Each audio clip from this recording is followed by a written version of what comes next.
Today we're continuing the series on the differences between types that sometimes are confused with each other. And we will be talking specifically about INTJs and ISTJs. Sometimes people in this community talk about the fact that these types can actually look quite similar to each other, even though their hero functions or dominant functions are basically opposite. But it's interesting to see what are the little things that we can take into account in order to be able to tell these two personalities apart. So tune in for that. That's what we will be discussing in the next few minutes. If you haven't already, please don't forget to like and subscribe, and let's dive in. So, both INTJs and ISTJs are introverts, thinkers, and judgers. So in that sense, we can see that they have three similar preferences, right? And only one letter is different, N and S, intuition versus sensing. So the way in which these types perceive information or take in information from the environment, from what's happening around them. But more so than that, they share the second and the third function in their stack, called the parent and child function, whereas they're different in terms of their hero or dominant function and their inferior function, so the fourth function in the stack. Meaning that INTJs have introverted intuition, whereas ISTJs have introverted sensing in their first slot, versus extroverted sensing and extroverted intuition for their fourth slot, so the inferior function. Both INTJs and ISTJs have the same interaction style. This is something we touched in some of the previous videos where we talked about ENTP versus ENTJ, ENFP versus ENFJ, INTP versus ISTP. In all of those cases, the interaction style was different, so that could help us notice some differences between the types. In this case, the interaction style is the same. Both INTJs and ISTJs are finishers, or chart the course or see it through types.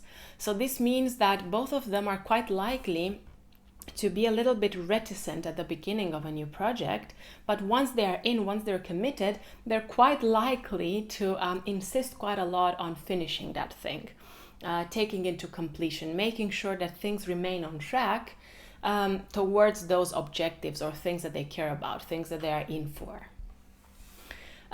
So this means that they also have a similar communication style. They both have a preference for direct over informative communication, meaning that when someone asks them questions or when they explain something, they tend to stick more to the point, not always, but in most cases, rather than give a lot of detail, give a lot of context, or jump from one idea to the other.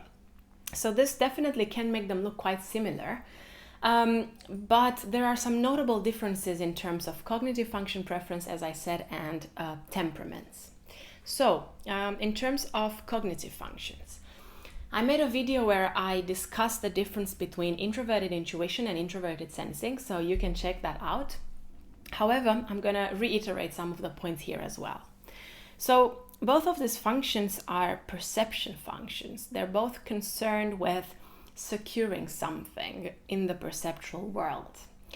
This is partially my perspective and partially it's kind of inspired from literature. But if you think about it, the extroverted perceiving functions, so extroverted intuition and extroverted sensing, are the ones that explore the world. They're extroverted functions, so they allow us to open up to the world and look for things. SE, or extroverted sensing, looks for new experiences, new opportunities, new situations, whereas extroverted intuition is more likely to look for new ideas, new concepts, new theories, new ways to look at things, new perspectives, and so on. But then they have a pair in terms of an introverted perceiving function, so introverted intuition and introverted sensing. The role of the introverted function is to kind of deal with the information presented from those extroverted functions that open the person up to the world, either through new experiences or new mental ideas, perspectives, and so on, and kind of secure those things. kind of organize them in such a way that the person can, navigate more easily through what they're perceiving or what they're kind of like building or drawing into their inner worlds, into their mental framework. So, for the INTJ, they use introverted intuition and extroverted sensing. This means that they're more likely to draw their novelty from new experiences and secure that through their mental conceptual framework. Their introverted intuition will sort through those experiences in such a way that they arrive at an abstract conclusion about what they have experienced. And this introverted intuition makes them very likely to enjoy looking at many concepts and kind of pulling them all together into one single coherent conclusion. Cleaning a little bit when it comes to noise or distractions in the conceptual abstract world. Whereas for ISTJs, this is different. It functions in an opposite way. Because extroverted intuition is their extroverted perceiving function, so they get their novelty from experiencing new ideas, looking at different perspectives, opening their mind up to as many new ideas as possible. And their introverted sensing is the one that kind of secures experiences. I like to see this as, having a big bag and putting all of those experiences in it to make sure that we have clarity with respect to the material, practical, realistic world. So in that way, when it comes to ideas, they're more likely to disperse them into many different directions rather than draw them together as the INTJ would prefer to do. Okay, this is one difference between INTJs and ISTJs. You'll also see that there's a difference in terms of how they like to kind of interact with the environment. Neither of them has extroverted sensing as a very strong function. So neither of them is, very likely to jump on new physical experiences all the time. But you will see that the INTJ has a higher difficulty, let's say, or a higher, stronger insecurity when it comes to dealing with new practical experiences.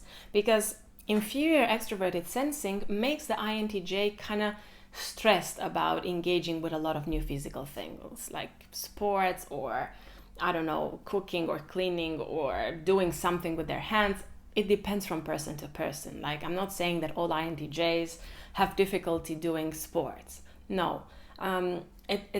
It has a lot to do with the way they think about it. So you need to engage in a conversation with the person to see what their mental framework is telling them, but they're more likely to have this resistance to something that makes them physically uncomfortable because they don't really know how to handle it, or they feel like it's kind of like out of their control.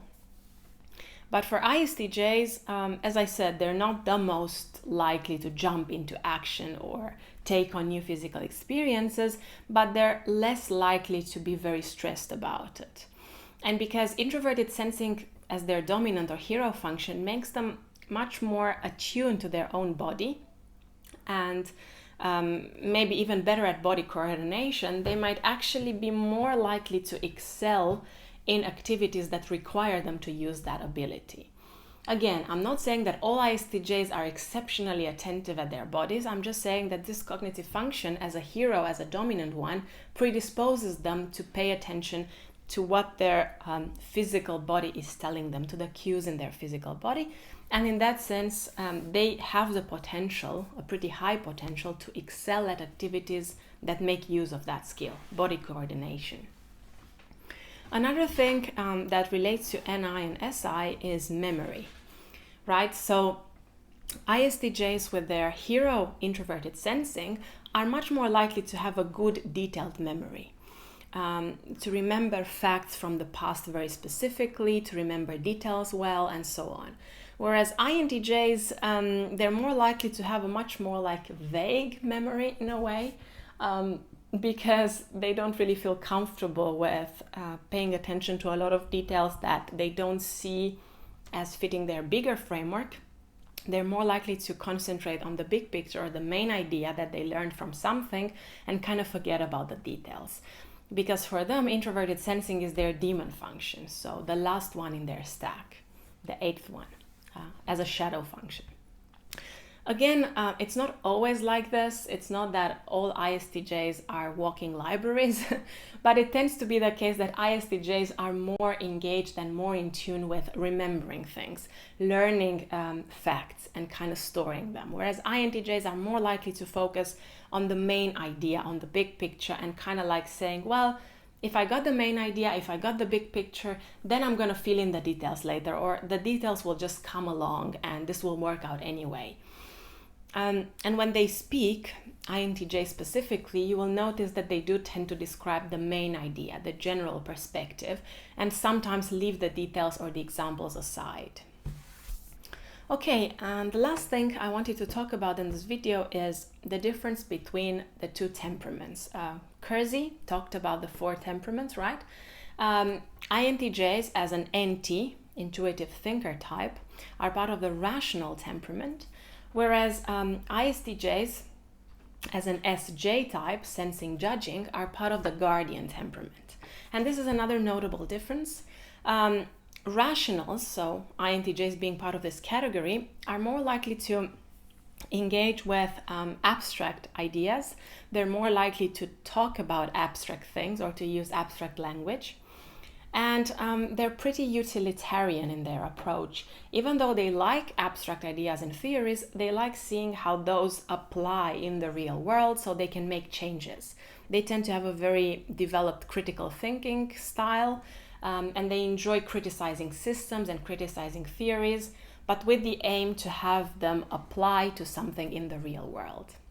Whereas ISTJs, as a guardian, are more likely to care about securing and protecting what is already there.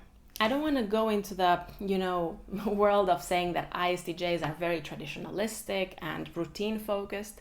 Sometimes they are, but I know some that aren't or are only a little bit focused on that, because I feel like that kind of predisposes certain stereotypes that I'm not a fan of.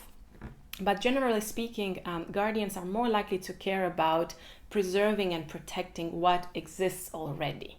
Whereas INTJs, or like intuitive types as well, are more likely to care about opening new perspectives, coming up with something new, something different. So ISTJs will also kind of tend to have a more cooperative approach. As guardians, they will like people to kind of work together, cooperate with each other to reach certain goals, which is not necessarily always the strongest suit of the INTJ, who tends to be a little bit more independent or individualistic. So these are my thoughts on the differences between INTJs and ISTJs. What else have you noticed? What else do you think is important to mention here? Share your thoughts below, and if you haven't already, please don't forget to like and subscribe.